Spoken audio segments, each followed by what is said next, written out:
Bom dia, boa tarde, boa noite. Este é o No Ar, podcast da Diretoria Executiva de Direitos Humanos da Unicamp, e hoje estamos com o professor Ricardo Santos, que foi um dos muitos realizadores do projeto da Universidade Federal de Viçosa de incentivo ao produto da agricultura familiar nos restaurantes universitários. Tudo bem, Ricardo? Bom dia, boa tarde, boa noite para você e para os colegas. A gente que agradece o convite de poder retribuir, tornando compartilhado essa experiência de assuntos comunitários.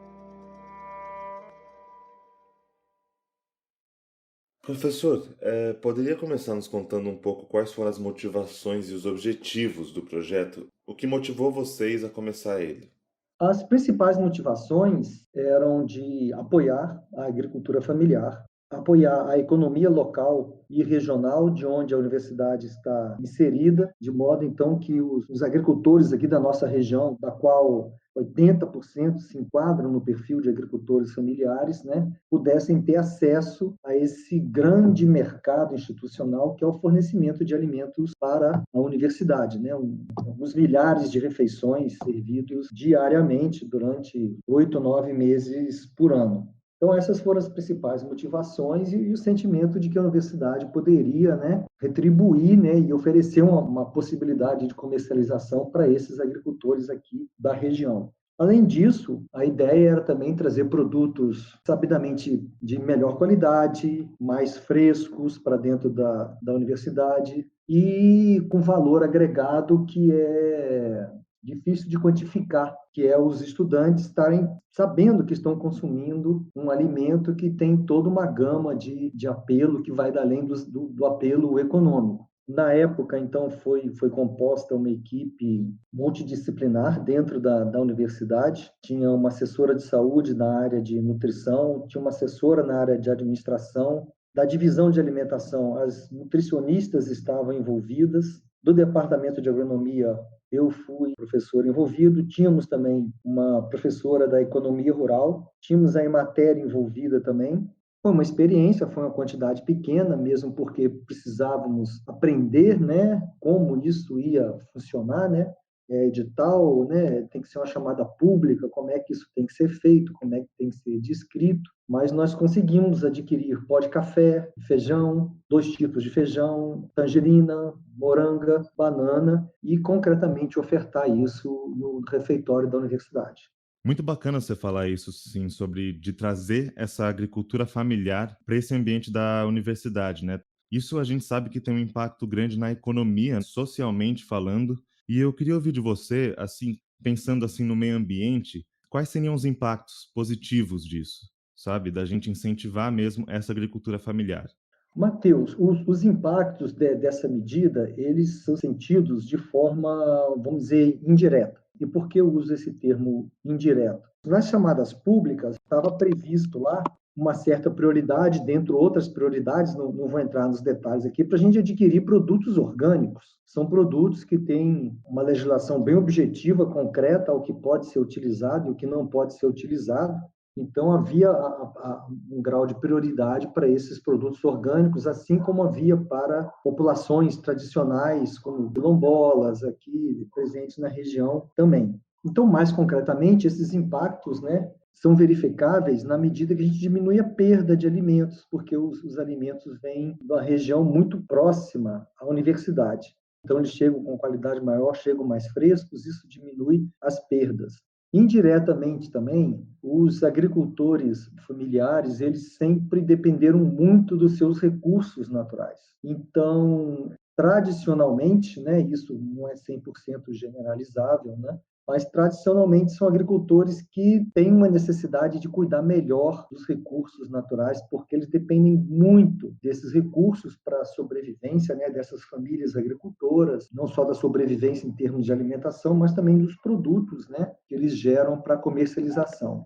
Então, a gente sabia que nós estávamos trabalhando com um público que tinha uma relação mais próxima com o ambiente e seus recursos naturais.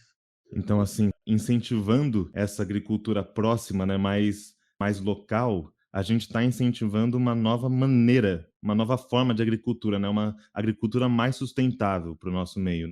Eu acho que sem sombra de dúvida. Primeiramente, porque nós estamos fomentando a economia local. Na nossa região, 80% dos agricultores se enquadram nas características de agricultor familiar. Então, essas compras, se a gente conseguir dar uma escala maior nessa forma de aquisição de alimentos, a gente vai estar favorecendo uma gama enorme de agricultores da região. E isso é uma forma de melhorar as oportunidades de renda, de distribuição de recursos, né?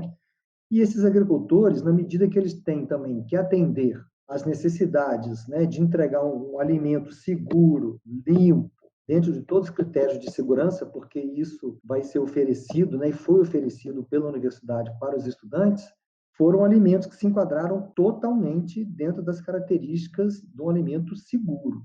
Então, isso leva a que esses agricultores tenham que se capacitar mais também, que tenham que se qualificar mais para atender a esse mercado. Então, isso é um ganho que ele está se qualificando, está prestando atenção em diversos aspectos que poderiam ser negligenciados, que vai tornar ele qualificado a acessar outros mercados mais exigentes também. Foi muito importante também para os agricultores perceberem que eles precisam se organizar, associações, grupos, cooperativas, de modo que eles possam atingir uma economia de escala, vamos dizer, de uma forma solidária, para acessar esses mercados que exigem maiores volumes, mantendo o mesmo padrão de qualidade. E isso foi importante também porque aproxima o consumidor das famílias agricultoras, na verdade. Porque, por exemplo, na entrega de banana, uma vez teve um problema de desuniformidade do produto entregue.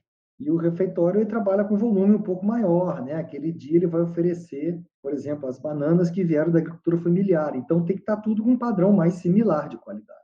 Essa proximidade entre a universidade e o agricultor permitiu, por exemplo, que a gente chamasse o agricultor na universidade e mostrasse para ele, olha, tem isso, tem aquilo, não sei o quê. Então, no próximo lote que você for entregar, você tem que prestar mais atenção nesse aspecto de uniformidade, disso. Ah, mas pô, é difícil para a gente fazer, né? Isso exigiria uma câmara de amadurecimento, isso é um investimento já agroindustrial, aí o agricultor tem que ter uma escala maior ou estar numa cooperativa. Então, essa negociação, né, de o agricultor também entender as necessidades, né, de quem está adquirindo o produto e precisa entregar um produto mais uniforme, a universidade entender também, né, a dificuldade do agricultor e simplesmente não cancelar a compra, entrar na negociação, isso tem um poder incrível, né? A gente encurta o circuito de comercialização. É um ganha-ganha para todo mundo. Então, é um processo que a gente traz benefícios de todos os lados, né? E essa compreensão mútua, né, que a gente foi capaz de implementar dentro dos órgãos da universidade e também na relação com os agricultores, ela foi muito rica e tem um potencial, sim, da gente fomentar uma agricultura mais sustentável.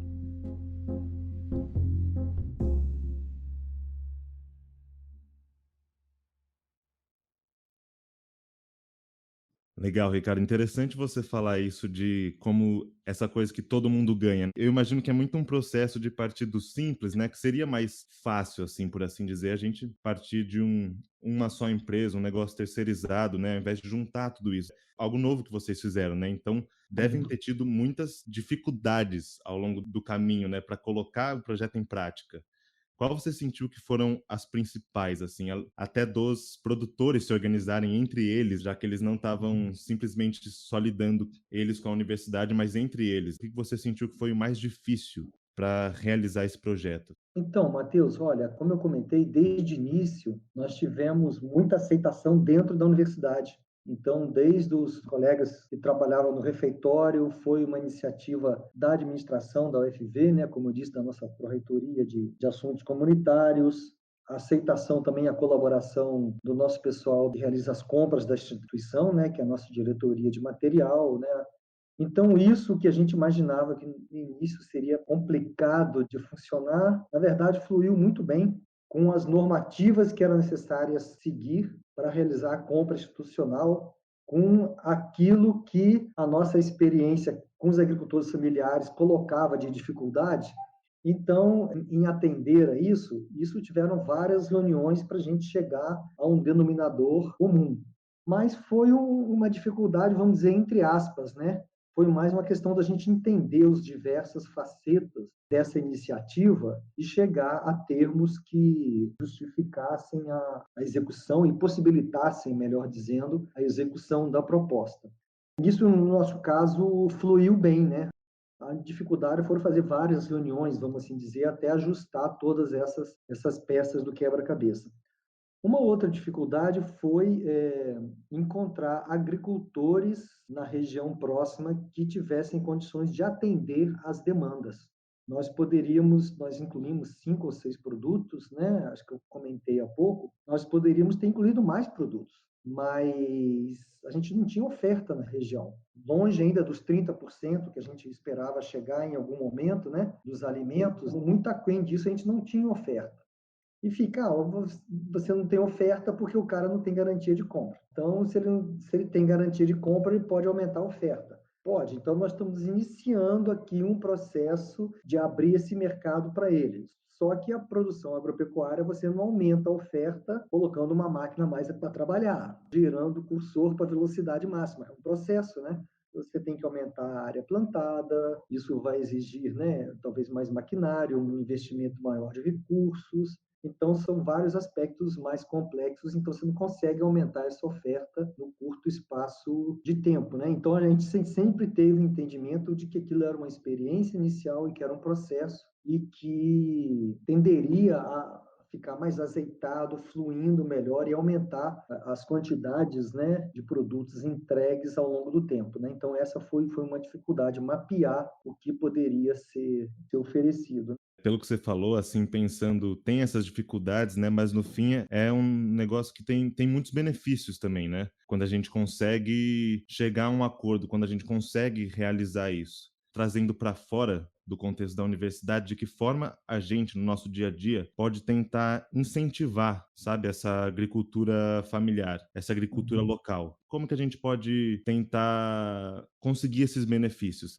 Então, Matheus, em diversos municípios do Brasil, ainda não é um movimento, vamos dizer, majoritário, mas está crescendo muito. Nós temos canais de comercialização que fazem parte de circuitos curtos de comercialização, em que muitas vezes uma instituição, geralmente da sociedade civil, uma ONG, por exemplo, ela ajuda a organizar grupos de agricultores para entregar isso, a sua produção, para grupos de consumidores. Na região sul do Brasil, você tem uma experiência bem grande com isso, que é a rede Ecovida. Sugiro a todos procurar na internet, ver o site da rede Ecovida, que é muito interessante.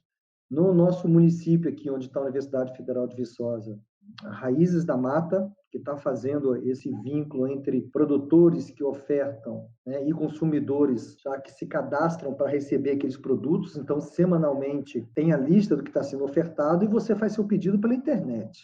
E eu tenho certeza que em grandes centros tem essas experiências também. Então, seria eu identificar esses serviços, né? Muito provavelmente ONGs organizam esse tipo de serviço. Tenho certeza que nas capitais isso existe. Mas, com certeza absoluta, você tem feiras agroecológicas ou feiras de agricultores e ali as pessoas que consomem podem ter uma interação, né, olho no olho com o agricultor que está entregando o seu produto. Se for um produtor orgânico, ele, até por força de lei, a sua propriedade tem que estar aberta para visitação, mas independente da lei, eu acho que todos ficariam felizes de ter consumidores visitando as suas propriedades para ver de onde está vindo o produto que eles estão consumindo, né? Então, esses seriam os canais em que a gente pode aproximar consumidores de agricultores familiares, né, em centros urbanos. Destacando também que tem diversas experiências, iniciativas de agricultura urbana, geralmente nas regiões mais afastadas dos centros da cidade, em que pessoas da cidade mesmo, né, utilizam áreas ou cedidas pela prefeitura ou terrenos que são emprestados pelos donos para cultivar e comercializar.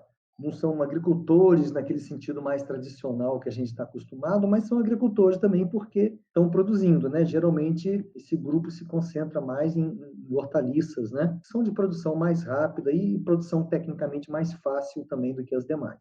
Professor, para finalizar, então, eu queria perguntar quais dicas você daria para universidades que queiram abraçar essa ideia? Vocês têm uma experiência muito maior do que quem vai começar do zero, né?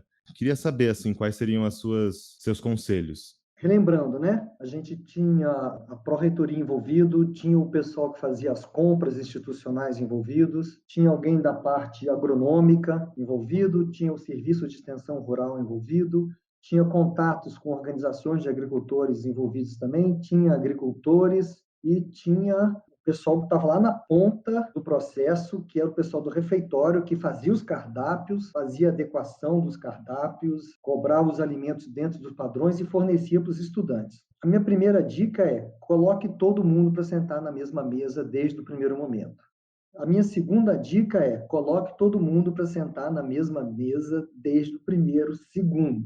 Porque uma ideia muito boa, pelo desconhecimento que um tem da área de atuação do outro, ela pode vir a naufragar. E não por má vontade, mas porque às vezes uma normativa legal impede, ou por normativa, ou por questão de prazo. Ou então pode naufragar porque lá no dia a dia do refeitório, como é que aquilo funciona, aquela ideia linda, maravilhosa, é inviável, é uma viagem, que ele não vai funcionar de quem está ali na ponta do refeitório. Ou então ela pode naufragar porque, não, calma aí, gente, na nossa região aqui não tem esse produto, não adianta você colocar como demanda que na região não tem. Então, assim, só teria um conselho, uma dica para passar para as outras instituições federais que queiram iniciar o processo. Coloca todo mundo em volta da mesma mesa, comendo biscoito, tomando café, vamos se entender ali com todo mundo da instituição no primeiro momento e depois também envolver, antes de dar qualquer passo mais concreto, depois envolver também, né, os representantes de agricultores para eles entenderem como funciona o processo e estarem mais capacitados a participar. Professor, agradeço muito a sua presença e também agradeço os nossos ouvintes. Muito obrigado mais uma vez e até a próxima.